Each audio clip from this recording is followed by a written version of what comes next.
Rafael? I'm here. Okay.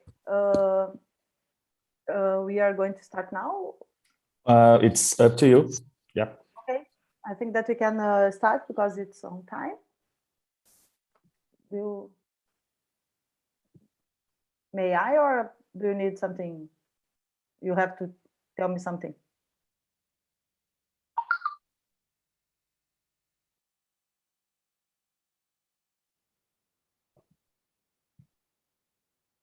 Oi, Rafael. Professor, I'm sorry. I am multitasking at this moment. Oh, sorry. But yeah, I believe we can start. We have already 19 attendees on the audience. Okay. Okay. Thank you so much. Okay. Officially, good morning.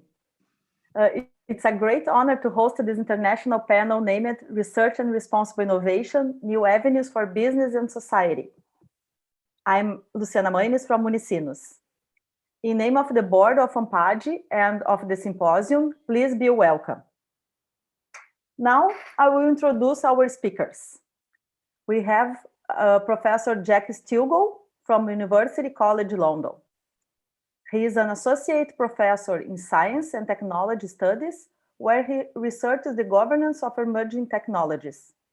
He is principal investigator of the ESRC Driverless Futures project that look to anticipate the politics of self-driving cars. He worked with EPSRC and ESRC to develop a framework for responsible innovation, which is now being used by the research councils. He previously worked in science and technology policy at the Royal Society and the think tank Demos. He is a fellow of the Turing Institute. Professor Marko Monteiro from Unicamp is an anthropologist and social scientist, specialized in social studies of science and technology and anthropology of science. Currently, he is an associate professor of science, technology, and society at the Department of Science and Technology Policy. His work spans social, political, and ethical aspects of science and technology. More recently, he is focused on responsible research and innovation and governance of science and technology in Brazil. We will have also Professor Tatiana Iakovleva from Stavanger University. She has a track record of internationally recognized publications in the responsible innovation topic. She is also a leader of the Responsible Innovation Special Interest Group at SPIM. Tatiana is a co-leader of our RI team at AMPAD and with me, host of this panel. After the lectures, we will have time for audience questions. Please use the Q&A for it. Now, I invite Professor Stilgoe to share with us something about RRI. The floor is yours. Thank you so much. Thank you very much, Luciana. And hello, everybody. I'm just going to share my slides. So hopefully you can all see that. Yes.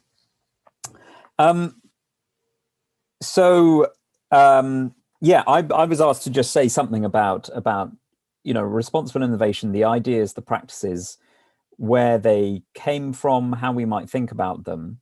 I thought I'd try to sort of express a sort of frustration as well, in order to sort of sharpen the critique a little bit.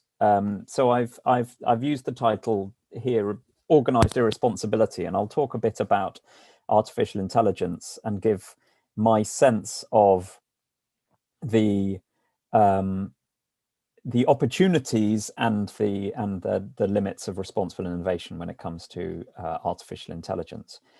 So the idea is, I mean, getting quite old now. Well, I mean, as I'll mention in a bit, the idea itself has a very long history, such that if you're like me and Marko, who will speak next, and you come from the area of science and technology studies or science and technology policy, a lot of what's being done in the name of responsible innovation is not, the ideas are not new ones, but the terminology might be new. since the terminology and some of the frameworks have come about, though, clearly a lot has happened. And I thought I would just mention a few sort of recent dispatches, moments that might help us focus on the question of why we should care about questions of innovation and responsibility, right? So I guess the starting point would be, well, if science and technology bring new power into the world and give certain people power over other people, what should be the responsibilities that accompany that power? Right, so I guess that's the sort of central problematic of responsible innovation. Some examples here, just to sort of help focus the mind. So down at the bottom right there, we had the innovation of the NHS's COVID contact tracing app. You know, the question of what a good technology looks like to deal with a problem that everybody would agree in every country is urgent and substantial, right? Dealing with a pandemic, what is the correct role for technology in that? Should technologies be rushed through in order to tackle that problem? We've also got questions of, you know, big tech. We should remind ourselves that the speed with which technology companies have acquired massive social and economic power. Facebook, they're being hauled before Congress. Facebook is a company that is still adolescent, right? It's what, 16, 17 years old. And not only is one of the world's largest companies, but also has enormous power over the way that elections are run, the way that discourse is organized, the way that people get their news, and the various, you know, businesses that have gone under as a feature of that. It's sort of interesting to observe policymakers' attempts to hold those news sources of power to account, and the ways in which we lack the language to do that, I think, have been particularly key. The couple of other examples there that I've put up are to do with AI ethics and AI, and we'll come to that later.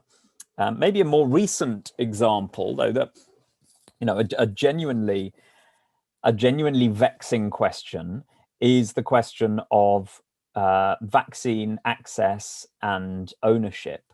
Right, we have a really interesting example now where exceptional circumstances are being used by the US administration to justify an exceptional upending of the governance of innovation. The conventional rules that govern intellectual property on vaccines, the proposal from the Americans has been to waive intellectual property rights on those vaccines in order to speed up supply. And there's a lot of argument about whether that will speed up supply. Is it just actually an empty gesture? Is it cover for the fact that actually the US are hoarding vaccines and seeking to vaccinate their own population before the world's population? But it's one of these moments where an exceptional set of circumstances allow us to at least challenge rules that had been seen as just the de facto governance of science for a long time. So these debates are huge. My own involvement with them began working with the British Research Councils on this so-called framework for responsible innovation, where our aim was to find ways for researchers to engage with some of these questions at an early stage. Often these were university researchers very far upstream who might previously have said, well, you know, our work does not engage with questions of politics. It maybe doesn't even engage with questions of markets. And the work that I did with Phil McNaughton and Richard Owen to put together this framework for responsible innovation was really an attempt to seek to drag some of those sorts of discussions about the politics of technology, to drag them upstream into the minds of university researchers.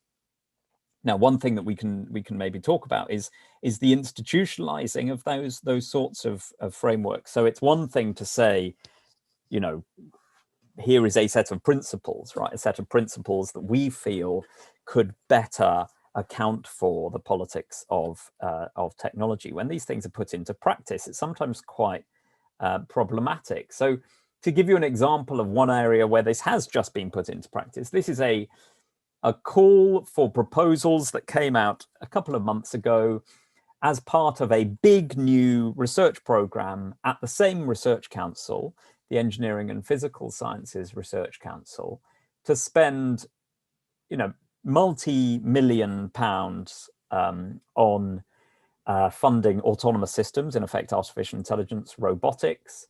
And you'll see here that the version of responsibility being deployed here is quite an interesting one. It's quite narrow, right?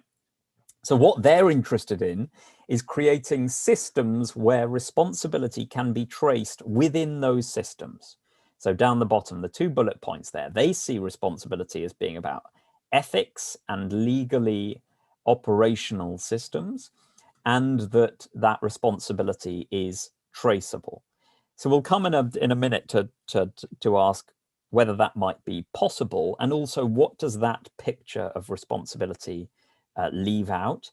It's also just worth noting that the other main location for these discussions, using the language of responsible innovation or responsible research and innovation, has been at the European Commission.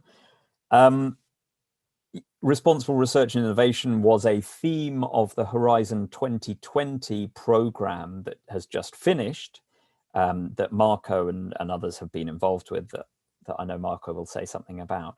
It's interestingly absent as a phrase from the program Horizon Europe that is about to begin. Now, the optimistic take on that is that the idea has already entered the culture of European research, and therefore they no longer need to be told what to do. It has been, to use the language of the European Commission, mainstreamed. I would say, well, you know, to make something mainstream is to risk it being diluted, so that actually it may not exist in any meaningful sense within that program anyway. And we can talk about the politics of science funding that mean that at a time of crisis, it suddenly becomes very easy to overlook these sorts of things.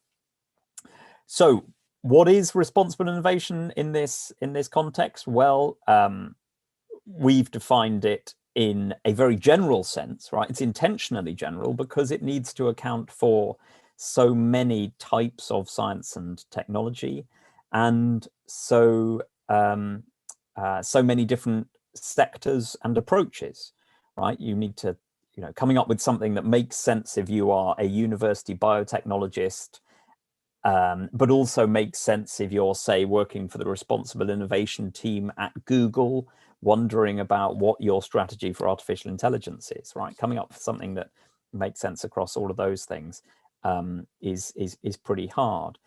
I would say it's important to understand the roots of this debate rather than seek to, you know, clarify definitions. And I often use the example provided by a guy called Dick Nelson in the 1970s. He wrote a book called The Moon and the Ghetto, where he said, you know, one question for public policy is how the richest country in the world could, at that time in the 1970s, have put a man on the moon, but be unable to sort out the problems of its own poorest places, right? He said that partly that was about the nature of these problems, that actually, you know, putting somebody on the moon was a very well-defined problem. The question of poverty is a very poorly defined problem, highly contested, where people don't agree on the roots, causes, or possible solutions. But also it was a question of policy priorities. And when it comes to matters of science and technology, things that seem inevitable and deterministic, often at the time are rightly contested. So in the example of the Apollo space program, right, it's easy to forget that the Apollo space program used more than $100 billion of American public money. And at the time, there were some groups, and this is a group of African-American religious leaders, right, protesting against the Apollo program on the grounds that it did nothing to address the problems that the country was experiencing. Right? This is part of the sort of forgotten history of the space race, which we justify as just being about scientific and technological progress. For people like me in science and technology studies, we might look to some other pathologies of innovation that are well known, right? That have been analysed by these authors. I won't go into the details if anybody wants to pick up on any of them in particular. I'm happy to do that. But the point is these pathologies of innovation are well known. The ways that we have come up with to surface them, to analyze them, to seek to remediate them has changed over the years. But the problems have not really gone away. And if anything, the more society invests in science and innovation as its solution to current crises and as its long-term prospect for growth, the more these pathologies become important, but also the more often they get swept under the carpet. To just understand a bit about the sort of more recent policy drivers for responsible research and innovation, why have governments, research funders taken these ideas seriously rather than them just being a critique from analysts like me on the outside? Well, governments in many rich countries have been increasing their public spending on science, and with that comes a policy need for greater accountability. At the same time, the power of technologies to change people's lives has been growing, right? And you can think about this in terms of, the speed with which software can move from a laboratory into an app on somebody's phone. You can think about this in terms of the ability to intervene in profound ways in aspects of people's lives, like, for example, their genetics, that, previously we did not have those capacities.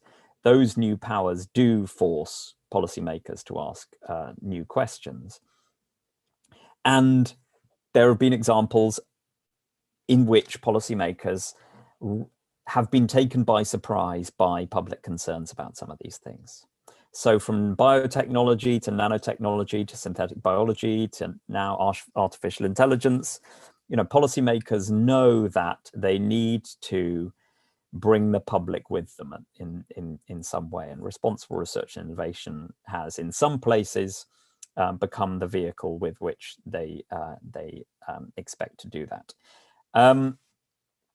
Now, I'm just going to skip over some things. I'm conscious of time. I'm going to skip over some things to do with how we should actually imagine responsibility. But if people want to come back to that and maybe get into the philosophy of responsibility, then I'm happy to do that. But let me sort of just say a bit about what my sense of the barriers to responsible innovation might be. Right.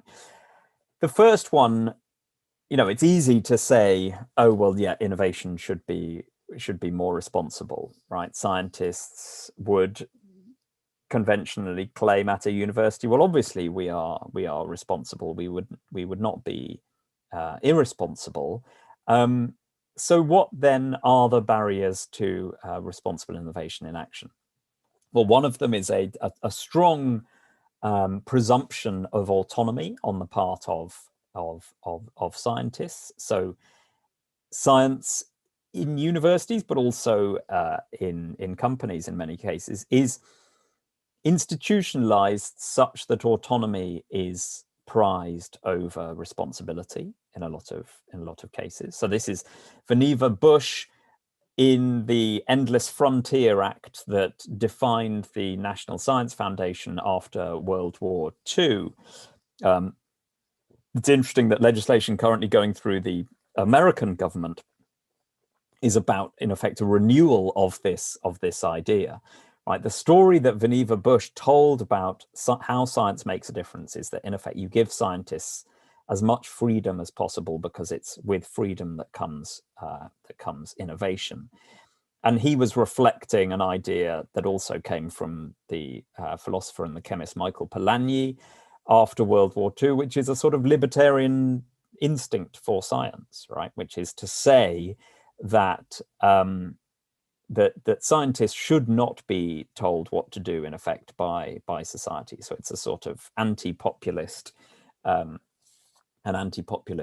move on the part of the Polanyi, which means that even though, you know, scientists might say, well, of course we're responsible, right? We're doing things for the greater good. It's not at all straightforward to think about, well, how is that model of the greater good enacted within science? So sometimes people like me in science technology policy will talk about the linear model of innovation, which is an idea that, you know, if you give scientists funding and autonomy, then there will be a one-way push towards societal impact, and that's the way that innovation happens.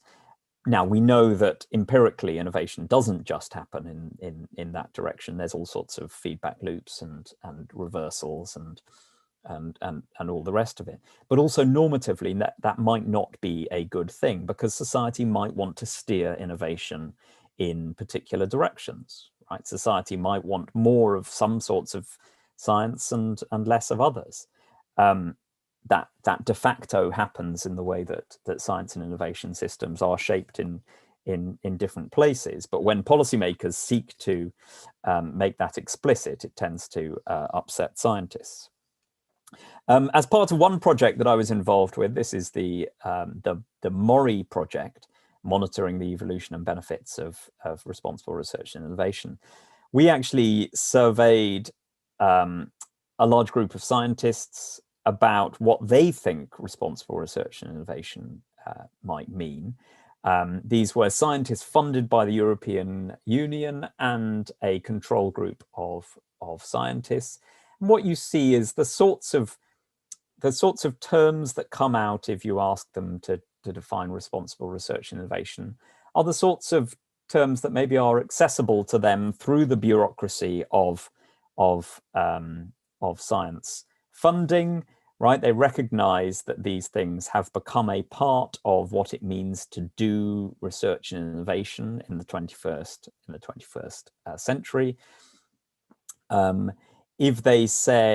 If you ask them, you know, why they would do things under the label of responsible research and innovation, it's a mixture of, you know, there is a large bottom-up motivation, but also there's a lot of top-down requirement going on there. You know, the European Union would be pleased to see that it's the scientists that it funds see benefits of doing research and innovation in more responsible ways. In terms of the emergence of new research topics, right? They don't see this as oppositional to good science, right? They see this as part of doing good science, and I think that's quite an interesting mode to consider. But equally, there is resistance. A lot of that resistance is expressed pragmatically rather than politically, so it's not get your hands off my research agenda. It's more in terms of, you know, the everyday context of what it means to be a scientist, which means that, you know, responsible research and innovation remains a sort of an experiment on experimentation, if you like, a sort of way, a new way to explore some old questions, to seek to advance some old agendas. But I just want to leave you, if I can, with just a set of reflections on what this might mean for artificial intelligence. Okay, so as Luciana said at the start, I'm running a project at the moment called the Driverless Futures Project, which takes self-driving cars as a case study for artificial intelligence in the real world, right? A test case, if you like, for can AI do what it promises to do. And I'm really interested, as part of that study, looking at, you know, the hype around artificial intelligence, the huge amounts of money flowing into it from both public and private sectors, and asking where the space for responsibility might be in that. And I'm just going to just finish by going through just these few points, really, on the theme of what I've called organized irresponsibility, which is a phrase from the sociologist Ulrich Beck. So organized irresponsibility, it's not so much that you're interested in pointing the finger at particular individuals and saying, you, whether it's Elon Musk or Mark Zuckerberg or whoever, you are doing something that I don't agree with, right? This is about the ways in which structures of science and innovation make it hard for the space for responsible innovation to be carved out. And the first point I would say, so in my observations of artificial intelligence, is that there's a strong narrative of autonomy, right? And it's not just a narrative of autonomy that says we innovators should be left to our own devices. And it's not just a narrative of autonomy that says that this is about robots making decisions rather than humans making decisions, right? It's also about a separation from infrastructures. So if you are a self-driving car company, you're likely to say, our car will be able to teach itself how to drive in the real world, and then it will eventually replace a human-driven car, right? If you actually study the way that cities and mobility systems work, you realize how important infrastructures will be to making so-called autonomous systems function, right? Autonomous systems simply aren't as autonomous as they claim to be. This is part of what Harro van Lente would call the promise and requirement cycle, right? Innovators start off making a set of promises, which then become burdens upon society, who are expected to compensate. The second point is to question a phrase that often comes up, which is that artificial intelligence can be seen as a so-called general purpose technology, right? And it's often imagined as a platform technology. I look at it and I ask, well, who actually benefits from artificial intelligence at the moment? And is it, for example, mostly advertisers, spies, soldiers, states, people who want to surveil us? Or is there genuinely an emancipatory story about the benefits of artificial intelligence? At the moment, I don't think artificial intelligence has got a very good story to tell. And I think that will underpin trust problems that the field faces in the future, when people do look at it and they say, well, what am I getting out of this? The fourth point is about the imagined public of artificial intelligence, right? It is an imagined public that is not expected to know or care why a artificial intelligence system does what it does, right? It's expected to just be interested in outcomes rather than processes. I think we've already seen debates around facial recognition and race. And in my area, when a self-driving car crashes, working out why it crashes, that suggest that people will be interested in the processes of innovation. The fifth point is about the sort of dirty secrets of artificial intelligence. Rather than looking at the hype, we can look at what actually constitutes an AI system.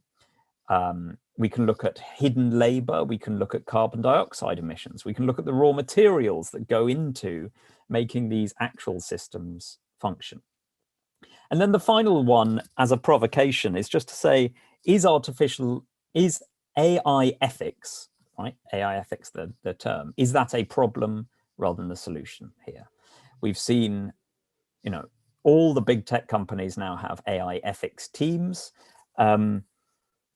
The language of AI ethics is used to defend, to contain the debate about the governance of innovation. My sense as somebody looking at the debate is that it's an extremely poor way of doing that.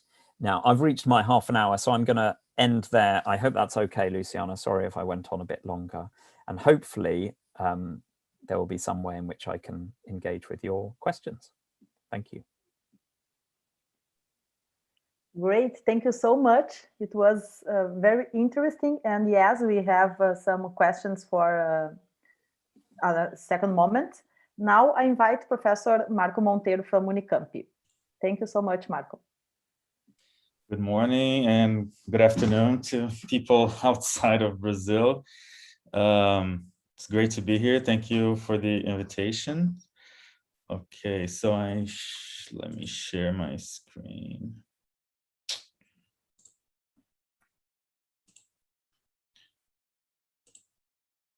Is this working? Okay, so today I just want to maybe go over some elements of what we can say. I mean, I don't intend to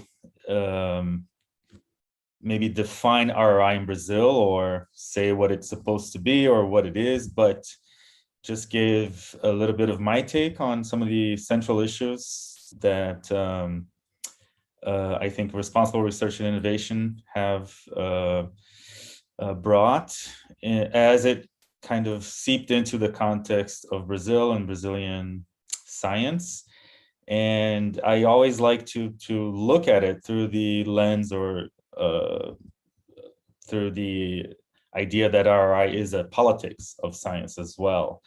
So when we talk about Brazil, we should, I think, be mentioning the idea of crisis in science and crisis in politics. And I know Brazilians can relate to the idea of a long-running crisis in both politics and science.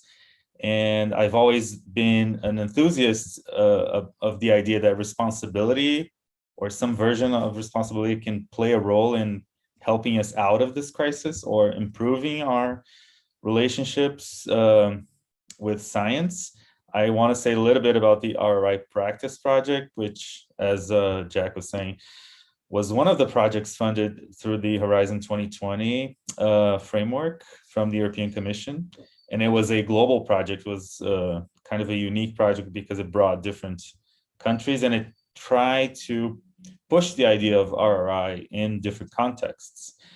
And also mention some, we could say, de facto elements of ROI. So ROI exists as a framework, as a set of principles, but it also exists as a set of practices that maybe we don't call responsible innovation or responsible research, but could be seen as practices of responsibility. And I think Brazil has a richness of these practices, and we can also mention some of these practices and some of the challenges that they try to, or that they pose to us. So ROI, I won't go deep into this. Jack already mentioned this idea of responsibility in innovation as taking care of the future. I think that's one of the main interest points about ROI.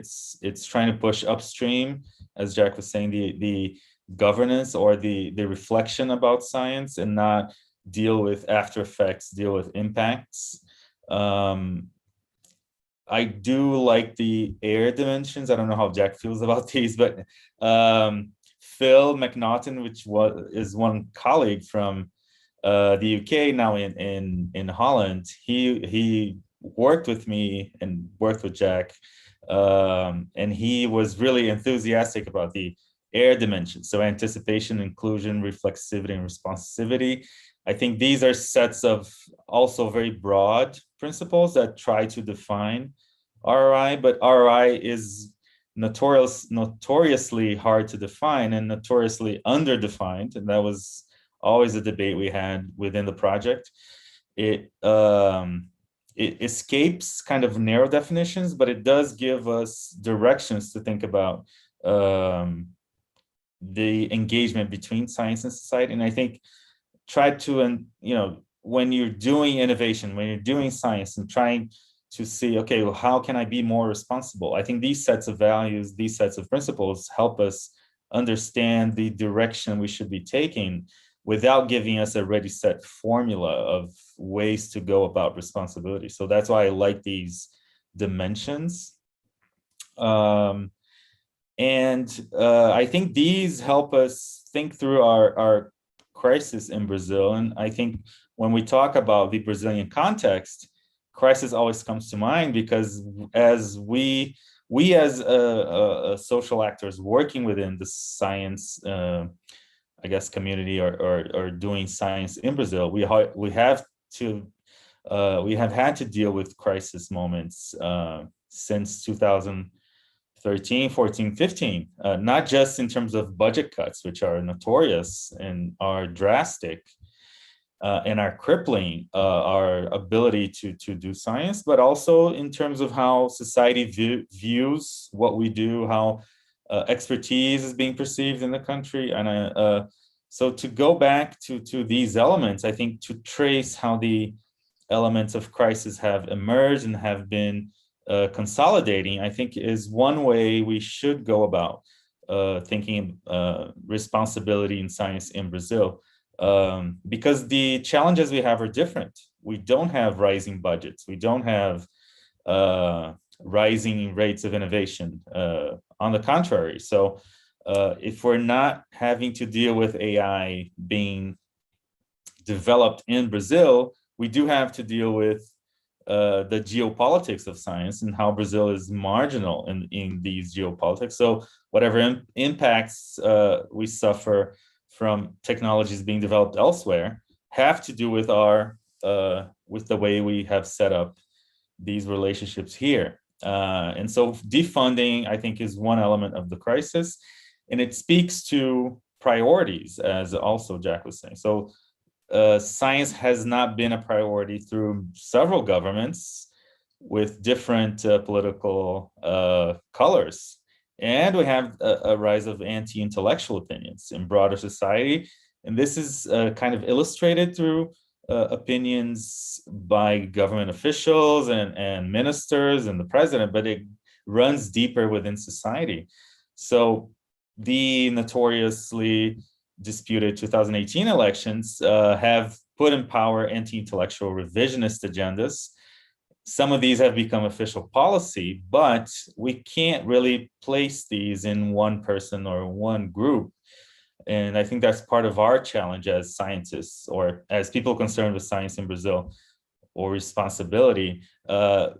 If responsibility has to do with engagement with the public or bringing the public to science, there's a deep crisis here of trust, of understanding.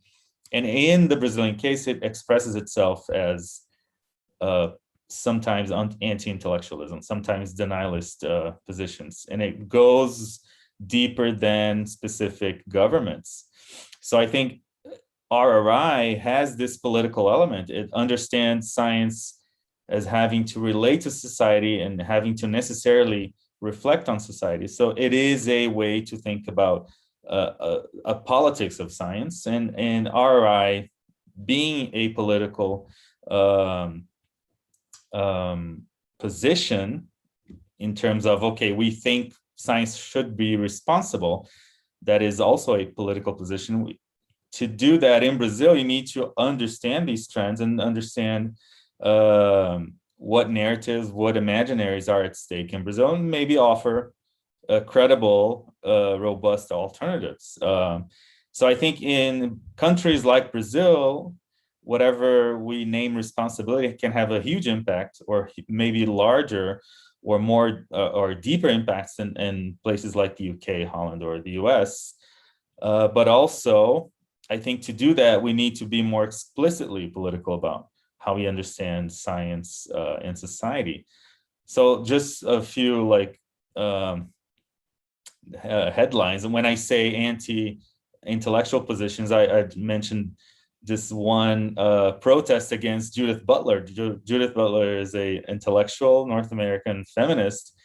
And to think that people would go and protest against the presence of a feminist intellectual in Brazil and hold up signs saying she's for pedophilia, she's against the family. I mean, that's just one example of how these sentiments are not placed in one specific place or person, but they run in streams that we still need to understand. And of course, Brazilians have resisted these trends forever, ever since they began. So this is just one example. In 2017, when I was talking about responsibility in 2016-17, the start of the project, this was already in place and happening.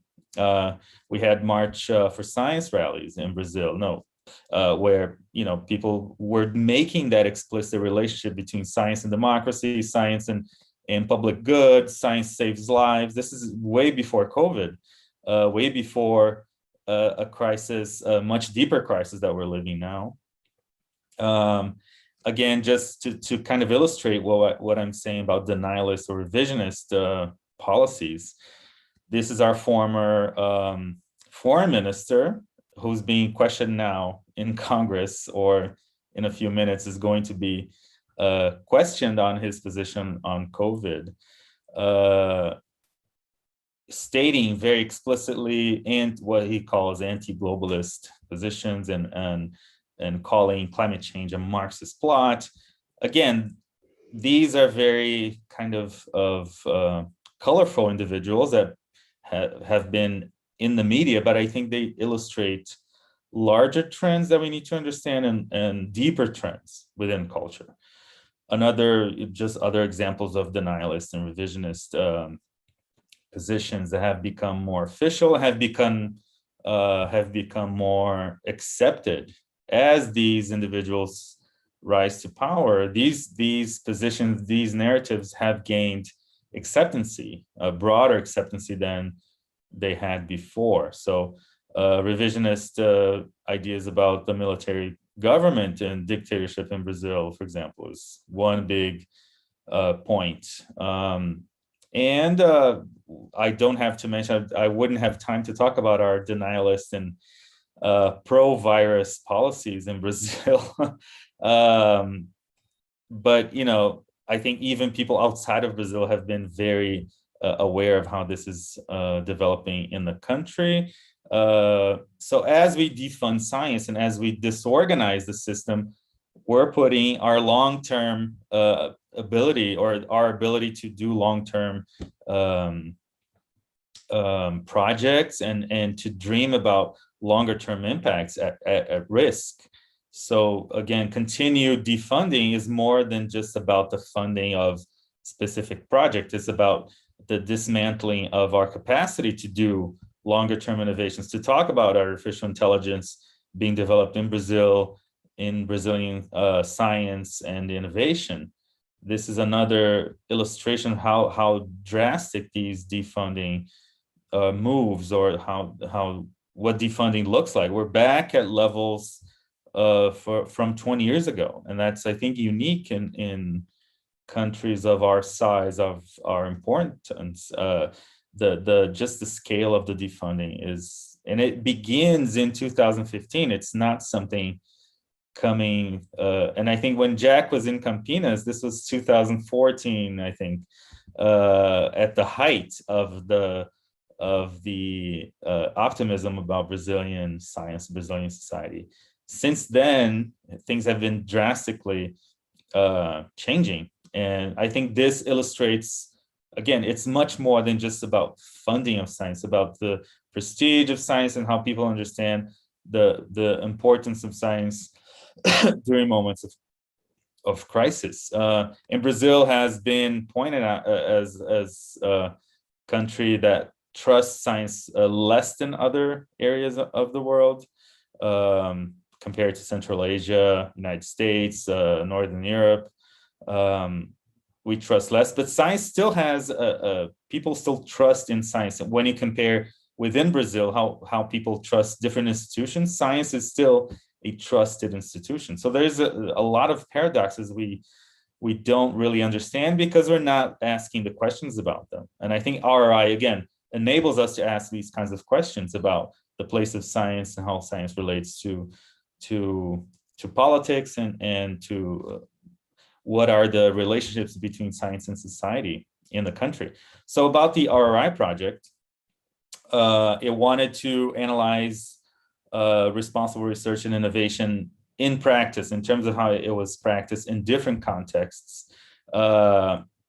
It involved many countries, and each country was supposed to look at one research funding and one research conducting institution. And more than just kind of understand how RRI was being practiced or not practiced, the project was about taking the ideas of responsibility and RRI to these institutions and trying to get them to accept or get them to engage with responsible research and innovation. And again, involved countries in many different parts of the world, many different contexts, many European countries, but India, Brazil, United States, China. In Brazil, we did research on FAPESP, the funder from the state of São Paulo, which is very relevant nationally, and the University of Campinas as the research funding and research conducting institutions. We did, at the beginning, a national RRI workshop in the University of Campinas, Unicamp, and we invited, this was supposed to be kind of a first engagement exercise with scientific institutions. So we invited many very relevant institutions in the country. It's interesting that we tried to contact industry to be a part of the engagement workshop or the workshop, and we couldn't get industry to participate. And it was also very hard to get science institutions to participate. And then we started to kind of understand some of the dilemmas, and it takes me to the results. So there's Phil with me and the other participants of the workshop. And I think for Europeans, doing these kinds of engagement exercises is very natural. People in institutions accept and go to these things and engage in dialogue. In Brazil, it was very difficult to bring people to the table to talk openly. People would say, oh, please talk to my superior, talk to the president, and then the president would send somebody. It was very hierarchical, very bureaucratic to get somebody to be sent to Campinas to just talk openly about responsibility. And when they came to the event, they were there to defend their institutions. They said, oh, we did this initiative, we did that initiative, and they wanted to study RRI before so they could talk about all the things that they were doing, instead of doing what we were asking, which was just talk openly about how you understand responsibility. Again, so this shows a little bit of how institutions work in Brazil. They were enthusiastic about the idea of responsibility, which maybe was counterintuitive. We thought people would be resistant to talk about responsibility because of the idea of autonomy, as also Jack mentioned. But people generally agree that science needs to respond to society in some way. And they talked about their institutional missions. This was very much a part of the missions. So promoting collective good, promoting development, being accountable to the public. These are all principles that people agreed with. And these administrators were very interested in RRI because it provided kind of a measurable way or traceable way, or a way to trace responsibility, to measure responsibility. And this was also of interest to them. But some of the barriers to responsibility that we found during our research, again, autonomy, but not the autonomy of science in the broader sense, the autonomy of the researcher. People would would say, no, we don't want to be told what to do. We don't want somebody from the government to tell us what to do. We want people to be able to do as they please in terms of research. Any initiative that would diminish autonomy would be resisted. They administratively or in terms of the internal workings of these institutions. Many people talked about the costs of responsibility. So doing open access costs a lot of money. In a context of budget cuts, this is much more difficult. Priorities go elsewhere. In Brazil and many countries, there's a very deep centrality of personal relationships. So people make decisions and people engage with institutionally with other institutions, also based on personal relationships. So if I know somebody in CAPES, the funder, if I know somebody in the ministry, if I know somebody in Unisinos, the university, that helps decisions and projects to flow. But again, if you're not accessing these personal relationships, then you can't really push different policies. Hierarchy is very, very dear value in public universities where most of the science is being conducted in Brazil. And this is also a barrier because if we want to talk about responsibility, engagement, having to go through always one specific leader whose authority is based on a title, like a full professor runs everything and has all the decision-making power, then it becomes harder to bring in new ideas, bring in fresh ideas. And in Brazil, broadly, we can always talk about democracy as an incomplete goal. And I think RRI, responsibility engagement, has a deep connection with democracy. So if democracy in Brazil is an incomplete ideal, it also becomes a full barrier to responsibility because people just aren't convinced that we need to engage that much with the public, or people aren't afraid to say, no, we don't need to listen to what the population says or to what civil society has to say because we're doing good science and that's what we're paid for, etc. And lastly, this linear vision of innovation is still permeating most ideas of responsibility. People usually go back to the common sense of, oh, if we do good science, we will have good innovation and we have benefits from innovation. So that's what we have to do. And it becomes kind of a natural automatic process. In Brazil, people had not heard of RI, in spite of Phil's work, even before I was doing anything about RI. In Brazil, he was doing talks, he was engaging with authorities. But we do have a very strong public research ethics in the country. People in the top, all levels of hierarchy understand that publicly funded research needs to respond to societal needs. So that is a very deeply embedded institutional culture.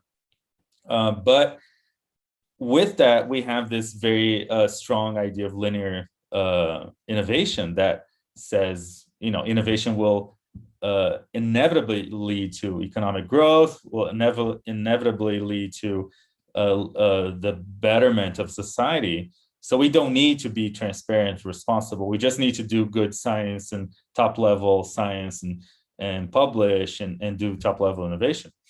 And hierarchy also hampers transparency because, well, if I'm an authority, my decisions, I don't need to respond or to be answerable to anybody. I make good decisions because I'm a good leader, because I have the title, because I have the expertise. So technocratic relationships hamper transparency, but Brazilian public service has a very deep culture of transparency. So you have conflicting trends there. I think Brazil has a very strong capacity to respond to societal challenges, and that's another aspect of responsibility, I think. So with Zika, we saw people just rushing to do research and to try to help and to try to even though the institutions are not doing mission-oriented research, people on the ground were very interested in responding to larger crises, larger challenges. This was true with COVID as well. People would rush to try to help and try to contribute, especially scientists in these institutions that worked with medical research and biological research. Mariana, the mining disaster in Mariana, Minas Gerais, was also an interesting example. I can talk more about that if people are interested. So in terms of de facto ROI, we have many interesting initiatives. In terms of open access, Brazil has this very interesting, and this made the handbook of responsible innovation that was produced by the ROI project, Cielo, a platform containing most of the country's high quality publications in Portuguese, in full open access. Everybody in Brazil has heard of Cielo, everybody who's doing science. So it's an interesting initiative, and it's something other countries are trying to do, how to do massive amounts of open access and enable people to get access to articles, for example. Gender in Brazil, when we talked about, and I mentioned this because it was sometimes mentioned as a problem. People were sometimes willing to talk about it, but people on the top are saying, no, gender is a non-issue in Brazil because we have gender equality, even though we're one of the more sexist countries on the planet, and we have a lot of problems related to gender and sexism. Just because we have many women in science, people think, oh, that's a non-issue. Or they would say this has nothing to do with merit, with academic quality, so it's a non-issue for science. And I heard this from people very high up in the hierarchy of scientific institutions.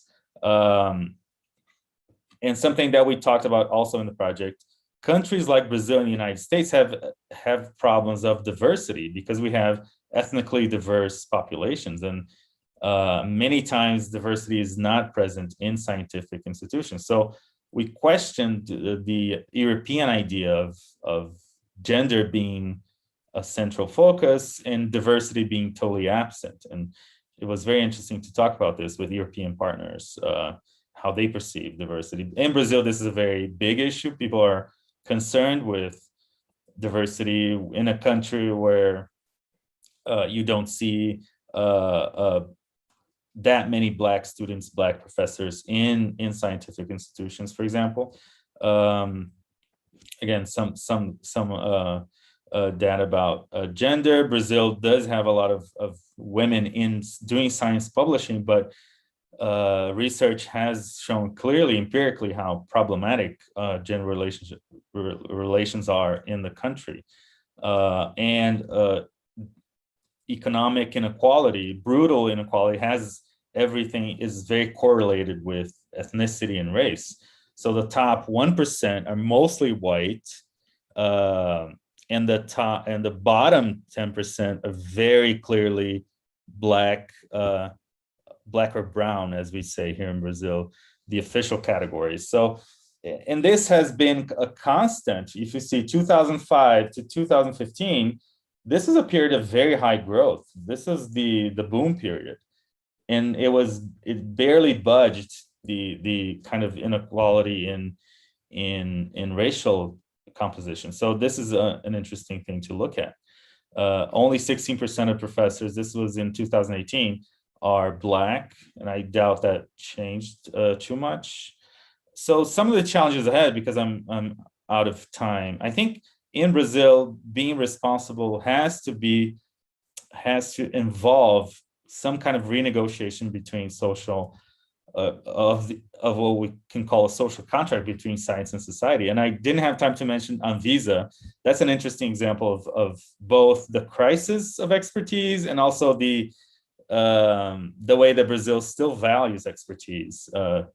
Anvisa is the regulator for new drugs and new technologies, and the whole vaccine debate in Brazil is very interesting illustrate these points that I'm trying to make here. Trust and expertise have to be defended. The legitimacy of science in society it still needs to be defended. It's not a consensus. Although we have built a body of expertise embedded in public institutions, and they are resilient, they are being constantly attacked. And so the social contract between these parts has to be talked about explicitly, I think, and renegotiated. We do still lack a higher level consensus around democracy and the place of expertise. And I think responsibility is a way to talk about these issues in fora like this event, like public, like the politics, institutional politics. But I think we need to bring that to the public as well, and try to understand why people mistrust science, and why politicians feel they can just ignore expertise, and try to, and I think we're doing that now in Brazil. COVID and denialism in COVID has brought this urgency to talk about these issues. And I think RRI and related theoretical frameworks can help us navigate this. So thank you so much, Luciana, everybody involved. And I hope I made some sense here with the talk. Thank you. Thank you, Marko, so much. The audience at YouTube is talking about how hard it is to make science and to talk about science in Brazil nowadays. Thank you so much for your points. Now I invite Professor Tatiana to talk to us. Please, Tatiana. Thank you, Luciana. Can you hear me fine? I just changed my headset. Thank you. Okay. Thank you very much for this invitation. It's very exciting to be in company of such well-renowned scientists in RRI. Previous presenters have been touching about RRI from the science and governance point of view. In my presentation, I would like to talk about RRI in practice, or RRI practiced by firms such as startups or firms who are innovating, in particularly in a sector of digital health. So we have two projects here in Norway that I'm very proud to be leading of, which is all about digital health and development of responsible innovation in digital health. Projects are funded by Norwegian Research Council, but as you can see, they are very international. We really have researchers from 6-7 different countries, including UK, US, Denmark, Netherlands, Australia, Portugal, and Brazil. So we took our point of departure talking about the challenges of the healthcare and welfare sectors that I guess are common across the globe. It's costly to have a good healthcare system for any country.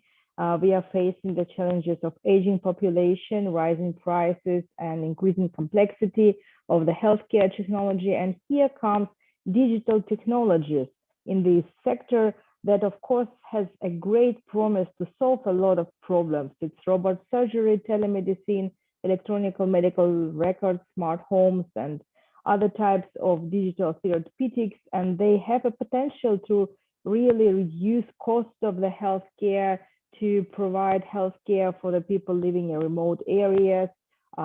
They have ability to treat a high number of patients at the same time. And we are bringing the power into the hands of patients themselves, which is a consumer-centric healthcare. So all these are great promises, of course, but as just in Jack's example with automatic cars and artificial intelligence, there are some kind of questions here as well, because all this demand to solve these issues in a healthcare, they create a push for technology, and people are concerned with the privacy issues. There are some voices talking that we don't want cold care, we don't want robots and machines substituting nurses and taking care of us. People are afraid of decisions taken by machines or protocols rather than people behind them. So how we actually can cope with these challenges and at the same time allow these innovations, much needed innovations, to come into our life.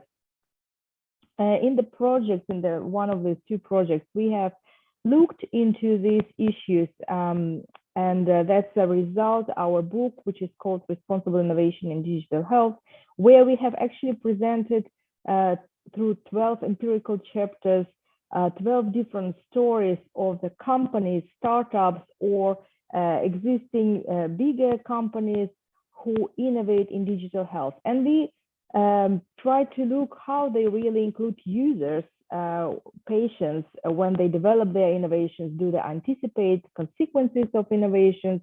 How do they pivot in their entrepreneurial drives? Do they really reflect on the feedbacks and so on? And finally, things that they are developing within the digital health are responsible. So there are cases from different countries presented in this research. But the major take-off from what we can see across all these cases is that the role of users, or in that case, the role of patients, are changing. Thinking of the traditional patients who comes to the doctor's office and seeking advices, which is a very passive receiver role, we are all now can be called informed patients because we have Google in our fingertips and we can Google our symptoms, and there are other websites and apps that allow us to see the different kind of treatments across different countries. We are never silent anymore. We come and we would like to have a conversation with our doctors.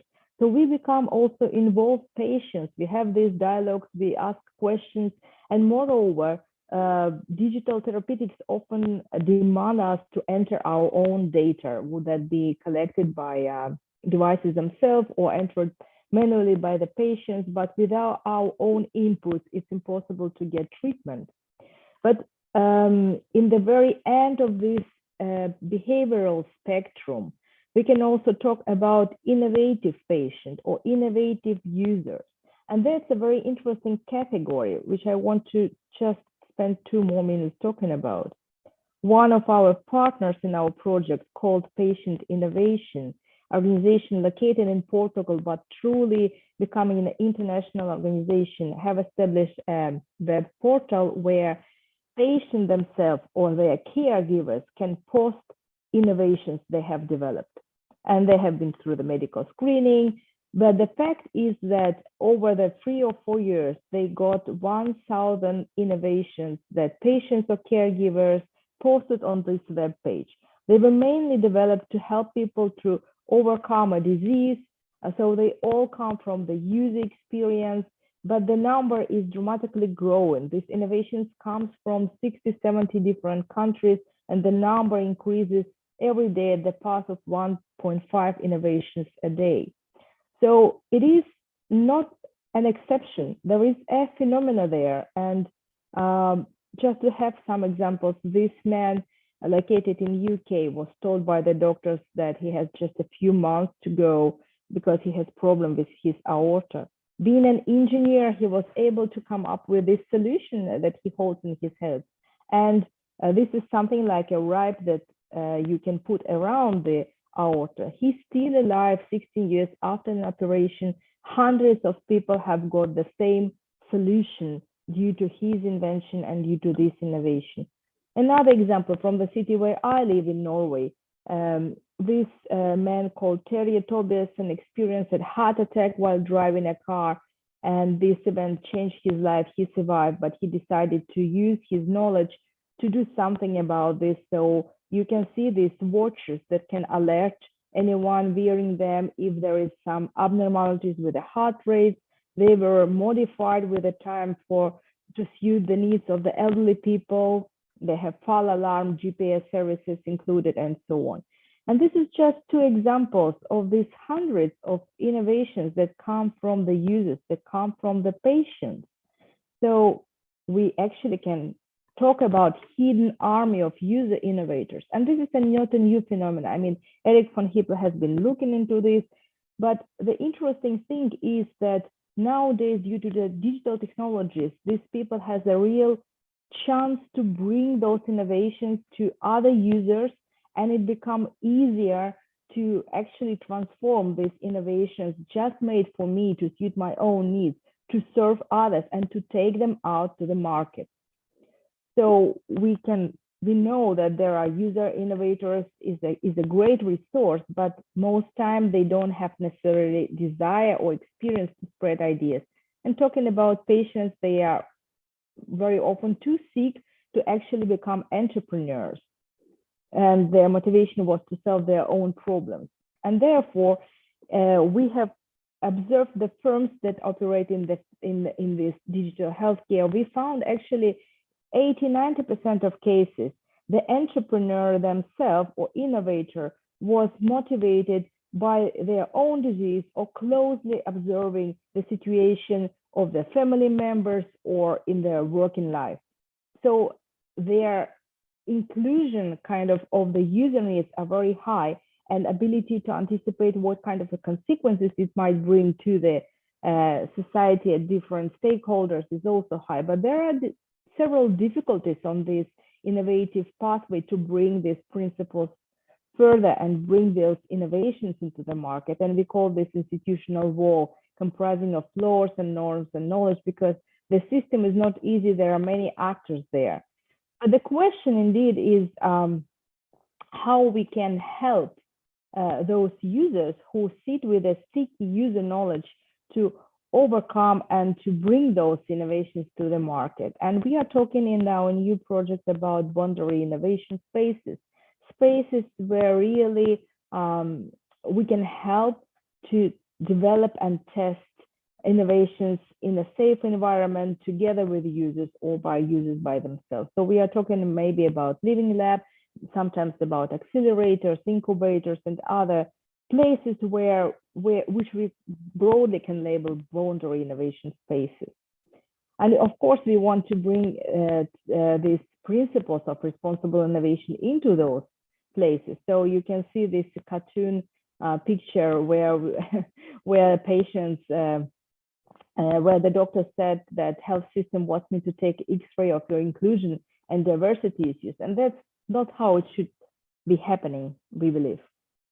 So we are working now on the project where we are looking about different tools of user engagement across the innovation process, from the concept development, design, and launch stages in the different labs in Norway, Netherlands, and our partners is the European network of living labs as well. And what one observation that we did, that mostly those methods can be labeled traditional methods like stakeholder panel meetings, user panel meetings, storytelling, usability tests, and field trials. While of course now, due to the pandemic, we are challenged how to include users through these traditional methods, because it's not right now it's not possible sometimes to organize this event. So in our project, we actually were playing around with the idea of user cafe as a physical space where, in our case, elderly people who want to live longer in their homes would meet the firms who develop innovations, because we are in the middle of the cluster of the firms, about 150 firms who are developing digital health technologies. But it wasn't possible due to the COVID. So we had to switch to a digital user cafe. And I would say that it was a pilot for us, but it worked. And we used just Zoom to present users to the firms and firms to the users, and most importantly, to get user ideas and bring them to the firms. And we can see that even those efforts that is pretty simple and straightforward can be very, very useful for both parts, because users, in our case, elderly people, they have also their organizations, associations, and they were very much interested to participate and get knowledge about the coming technologies. Moreover, they wanted to be they wanted to be a part of the development of those technologies. And the firms who are at the age of this technical solution, they are equally interested to get ideas from the users, and they actually have sorted out the ideas. They go through these cafes and they already reflecting and pivoting their innovations based on the feedback they got from the users. So that was my very short contribution to this discussion, very practical examples of the research project. And of course, it wasn't done only by me alone. This is our wonderful research team on the recent projects. And with this, I would thank you for your attention and open for the questions, I guess. And Luciana can take over. Thank you. Thank you so much, Tatiana. It was very, very nice to hear about the contribution of RRI in healthcare. Now we can go to the questions. I don't know, Tatiana, do you have any questions for Professor Stilgoe or Marko? Well, thank you, Luciana, to allow me to question our guests. And of course I do. Both of you, Marko and Jack, you were talking about RRI from the governance position, from the, you were talking about scientists who are sitting there in the research institution, in the universities, developing some kind of innovations. You were talking about the freedom, academic freedom, but we know as well that any innovations has to be taken to the commercialization process. They have to be taken to the market. That often happens at least in collaboration with the private actors, and a lot of innovations are happening in the organizations in the private sector and not in the institutions. So what are your reflections on that, and how should the principles of RRI be taken, should they be taken, and so on for the private sector? Do you want to go first, Marko? You can go first. I can briefly say that I think that's a very big conundrum in RRI. I don't know if how the debate is happening now in Europe, but during my involvement, this was a dilemma: how to bring private actors into the discussion, because it's already pretty much established in research institutions, especially in Europe, as Jack was showing. But private actors, I just did a recent brief kind of overview, trying to look for published experiments involving private companies, and it was very hard to find anywhere. So I think companies have their own practices of responsibility, but I think the broader, deeper debate of RRI still is pretty much absent. I don't know if Jack would agree. I mean, that would be my opinion, but I think we do need to start doing that much more. So thanks, Tatiana. And Marko, I mean, I agree with the sort of, in terms of the cases that we have tended to focus on a lot of the RRI work over the last decade or so. I think another interesting reason to look at artificial intelligence, though, is that it does really challenge some of the relationships that we've taken for granted in terms of research and innovation. So, Tatiana, I think if we look at artificial intelligence, I don't see an absence of RRI. I see RRI being framed in particular ways that I regard as problematic. So, you know, the fact that Google in Silicon Valley has a large responsible innovation team, but they're asking some questions and steadfastly ignoring other questions, should be the sort of thing that we need to take issue with. I think it's also less a situation of university findings being translated into market products, and the relationship between universities and companies is more problematically symbiotic. I would say that actually I see rather a lot of university research chasing around corporate agendas, right, in terms of creating large machine learning systems that are extremely data intensive, that are directed at private interest purposes rather than public interest purposes, right? I think that's the sort of thing that we need to get to grips with if we're interested in responsible innovation. So it's not so much finding innovations and tracking them from a university laboratory into the marketplace. It's looking at the influence that the marketplace is having on university research. Yeah, I think both ways perhaps, and thank you for your answers. We were having our cases within this digital health, and I would say none of the companies really familiar with the concept of responsible innovation, of course, but looking on their practices and trying to see, do you really include the users? Do you include only your core group of users? Are you going for other stakeholders? What kind of practices do you have? All this type of question might really be helpful. And just like maybe with a quality control system, which for 50 years ago, maybe not present and not a common practice among the firms, we perhaps something could be done to push a little bit firms and private sector to use these mechanisms of inclusion, broader inclusion, anticipation, reflection, to just reflect on their own way of doing things.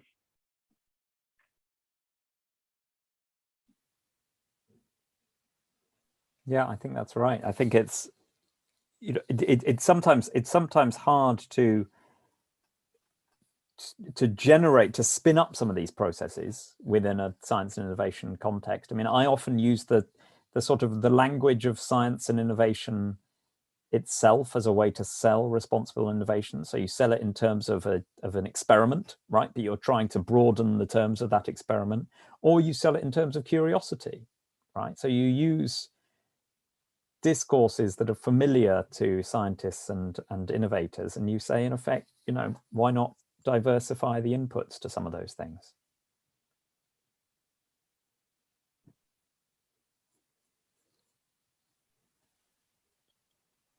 Great, thank you so much, Tatiana. I think that we can go to the questions of the audience. Okay, we have a lot of questions here, very interesting. And we're talking later, Professor Stilgoe was asking about our audience, and we have here people from every part of Brazil. We are a very huge country, but we have people from south to north of Brazil. It's very, very rich, very nice. Do you want us to? So, yeah. Luciana, I mean, I've had a look at the questions. Should we each pick some out, or? If you want to do that, no problem. You can do that. Mm-hmm.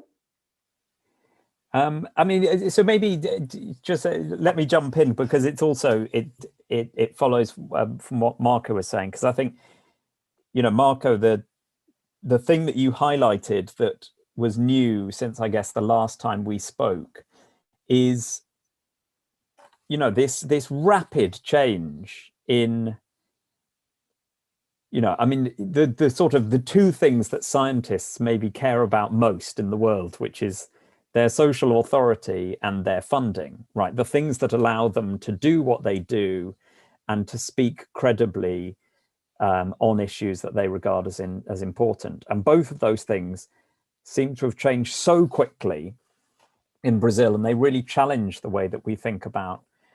I mean, maybe RRI is too narrow a terminology for it, right? But the social contract for science in some broad sense. And I think, I mean, one of the questions speaks to this as well. And I would say, I mean, the lesson there maybe is that the sort of the political authority of science is far more fragile than we sometimes presume that it is, right? So, the sort of conventional critique in a lot of innovation intensive rich countries is that we're investing too much in science, and people like me in the social sciences and humanities would feel there needs to be some sort of rebalancing, and we might need to ask questions of, say, the regional inequalities in terms of who benefits from that science and technology investment. But I guess what what I would love to know more about is what happens when funding does get cut that dramatically, that quickly, and when the authority of institutionalized science gets undermined that quickly and that dramatically. I mean, how much of this is a very short-term thing to do with a particular administration and at the moment a particular crisis? How much of it do you think is a sort of long-term counterbalancing, or a disenchantment with the impacts of a previous growth in science budgets?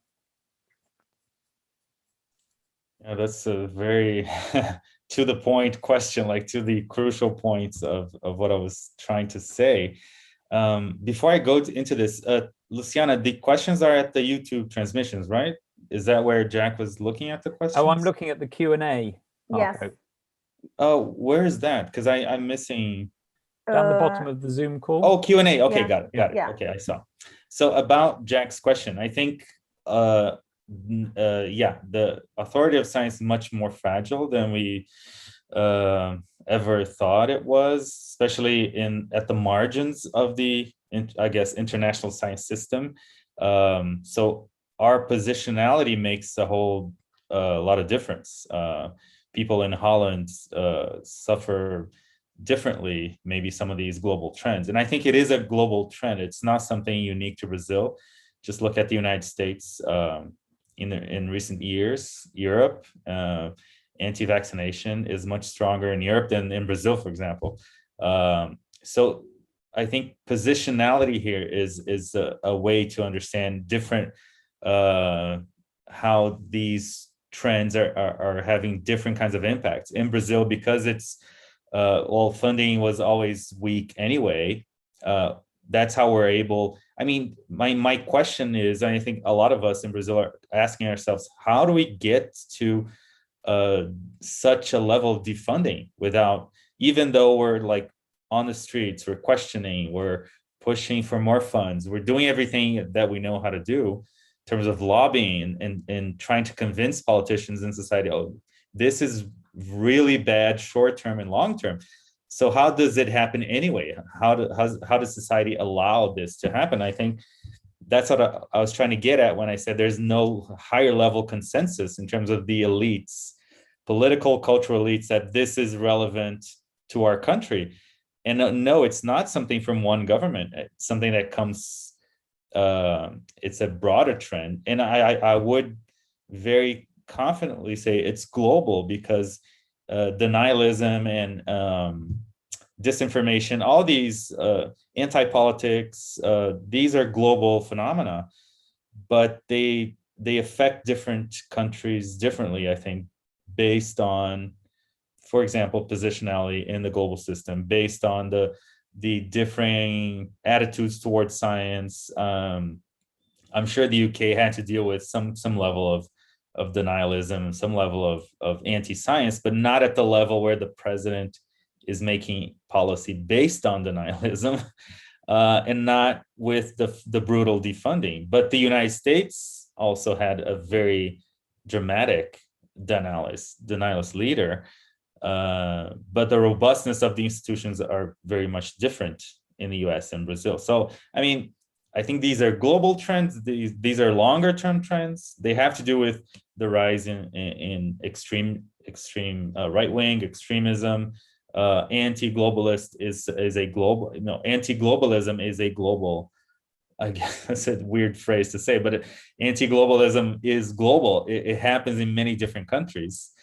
I was at a different event just a few weeks earlier, and this UCL, the vaccine seminar at UCL from anthropology, and this person from Finland was explaining how the response to COVID was kind of retranslated as a expression of the national spirit of the Finnish, and so the interplay between nationalism and globalism is a very strong force in Europe, in Brazil. We just suffer these things in a specific way, are impacted by this. And And I guess, but so the implication of what you're saying is that, I mean, certainly in Europe, but I'm guessing, I'm taking from this also in Brazil as well, is that science is seen as a globalizing force, and therefore it's easy to, you know, if you're attacking globalization, you're also attacking not just a national intellectual elite, but also, you know, it's easy to see climate change as a scientific construction and as a globalizing construction. It's I guess it's, you know, it's interesting that responsible innovation, you know, has been unable to align science and innovation with national or local needs or priorities. Right? It's seen as research and innovation is still seen as a disembodied internationalist other, rather than as something that's locally situated with relevance for my life as a disenfranchised worker or whoever. Yeah, I mean, I don't really know how to explain this at the level of the, you know, this disenfranchised person that it becomes an extremist. But I think there's a push, or there's a reaction to, for example, global expertise, be it in climate change, be it in COVID, for example. So this rejection of the WHO, rejection of climate accords, has to do with these positions of these elites are trying to control us, and, you know, we need to go back to values, and scientism is a problem because it's all about these leftist global elites trying to control. So yeah, I don't have many of the answers, but I think RI responsibility needs to talk about this at the national level, at the local, also at the global. Because these challenges are of, you know, they're affecting everybody in specific ways. There's a question, Luciana. Oh, sorry, Tatiana. Just don't want to interrupt you.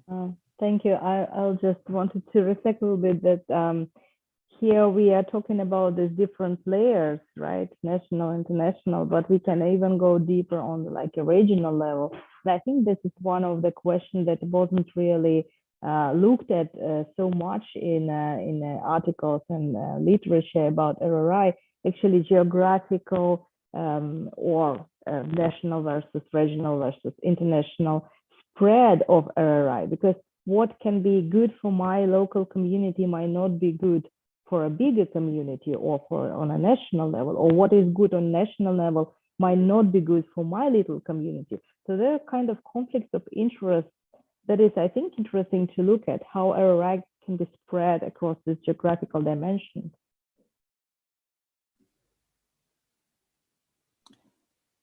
Great. I think that I will follow this discussion with the first question that we had at the Q&A that it's come from Luis de Serio. He asking for you, for both of them, for you three. Most of the companies are announcing initiatives about artificial intelligence. Do you think that universities and research centers are leading or followers, independent of having or not budget? Do the universities, professors are too conservative doing research on things that we are comfortable or already doing? So, I mean, all I would say,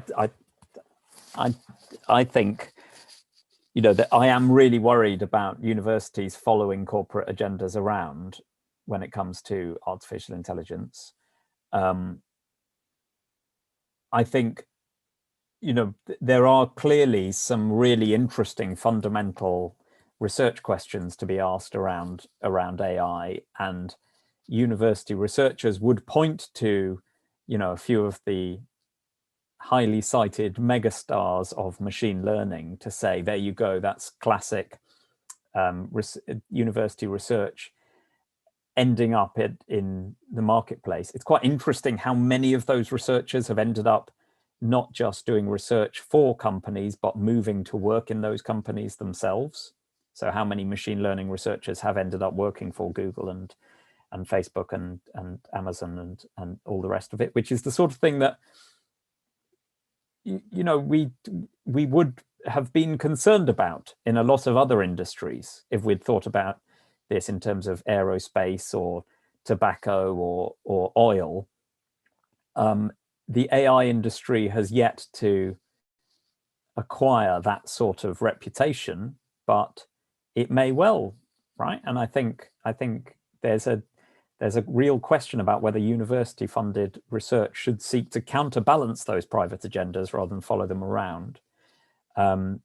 There's also a question about whether university-funded research should seek to diversify rather than concentrate.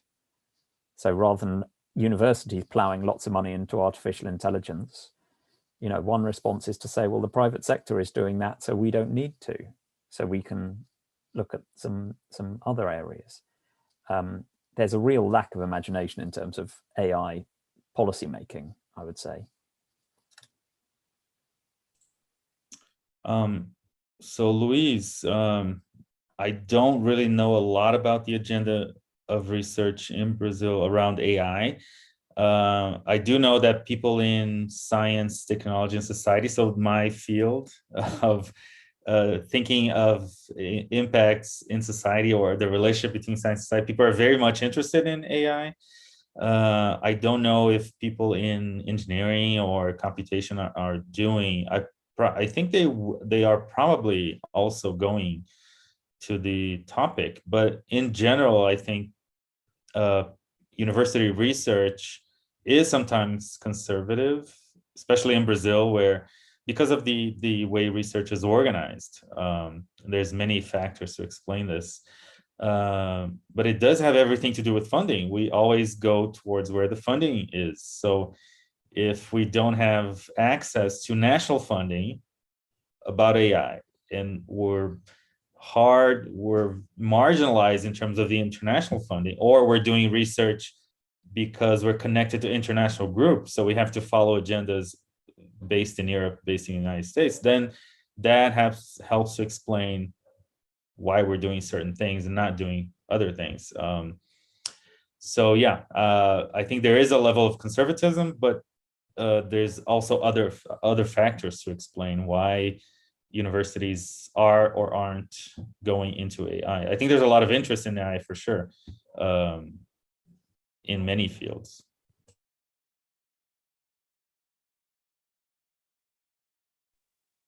Tatiana, do you want to contribute?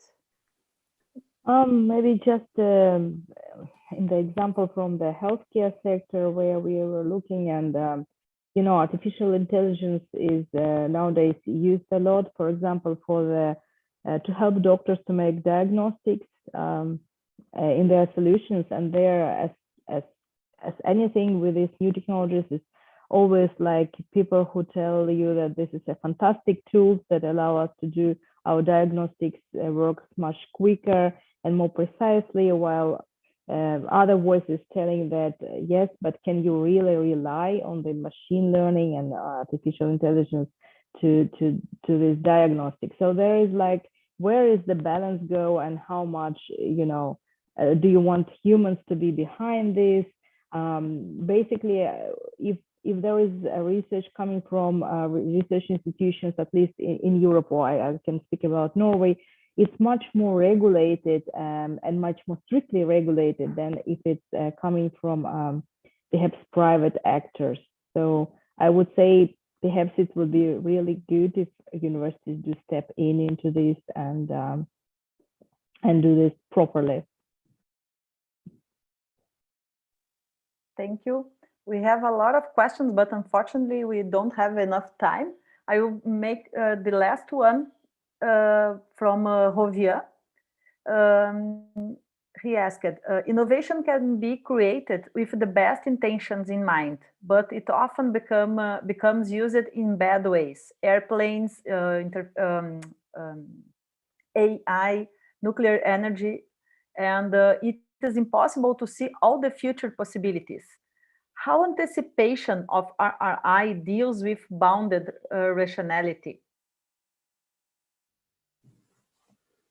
Shall I have a start? So when Phil McNaughton and Richard Owen and I we're talking about anticipation as one of these dimensions of responsible research and innovation.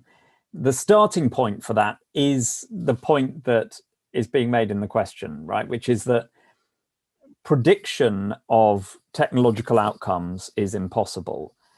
But in the past, that has been used as an excuse for irresponsibility, right? So, the classic story would be something like, oh, well, how could anybody have known that when Mark Zuckerberg was in his dorm room in Harvard in 2003 or whenever, how could people have known what Facebook would go on to become?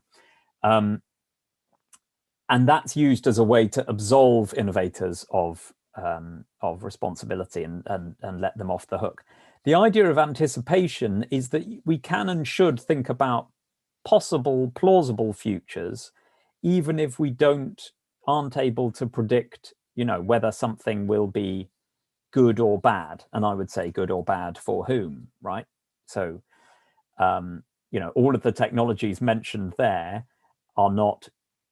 cannot universally be seen as either good or bad technologies, right? They are sort of polyvalent in that sort of conventional way. So I think we can still recognize that anticipation is hard and do it anyway, because it does actually build resilience and responsiveness within research and innovation systems. And there are all sorts of ways in which, big tech companies have been let off the hook, in effect, been left to get on with things. And then, we'll wait and see if there are any bad impacts, rather than asking innovators to try harder to anticipate some of those things and align what they're doing with the public good a bit more.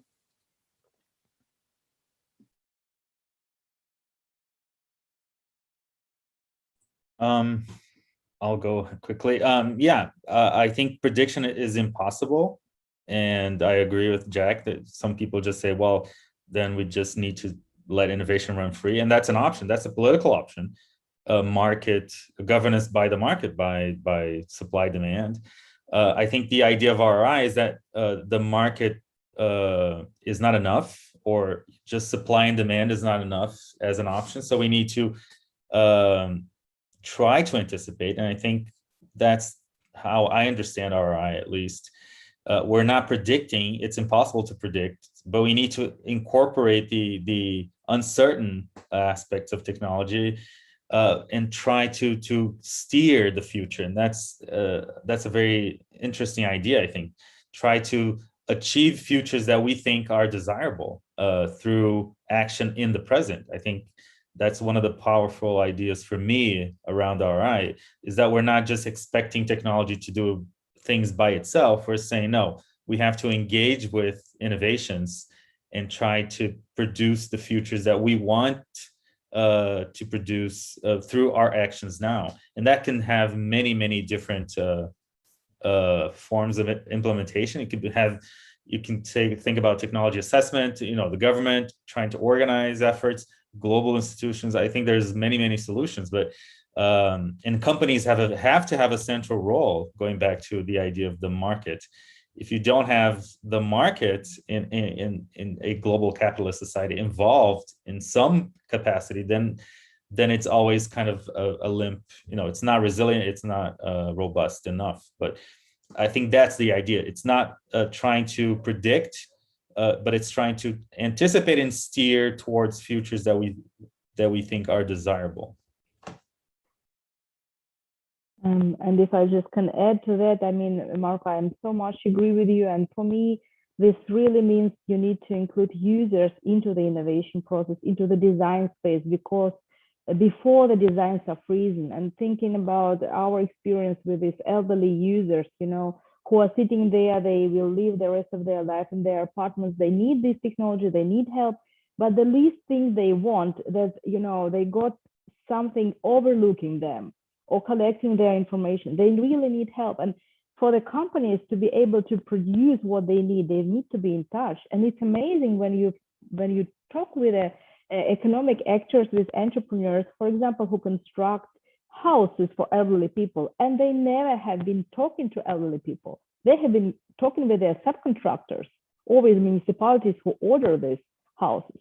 That situation is over and over again, and I think this inclusion element is huge. It's a core which lead to anticipation, which lead to ability to predict these consequences of the technology. Okay, unfortunately, we are on time. We have a very exciting moment this morning or this afternoon, and we would like to thank you so much, Professor Jack Stilgoe, Professor Marko Monteiro, Professor Tatiana Iakovleva, for your participation, and all the audience at Zoom and at YouTube. See you in the next panel, and see you in a few moments. Thank you so much. Thanks for having us. Bye-bye. Bye. Thank you.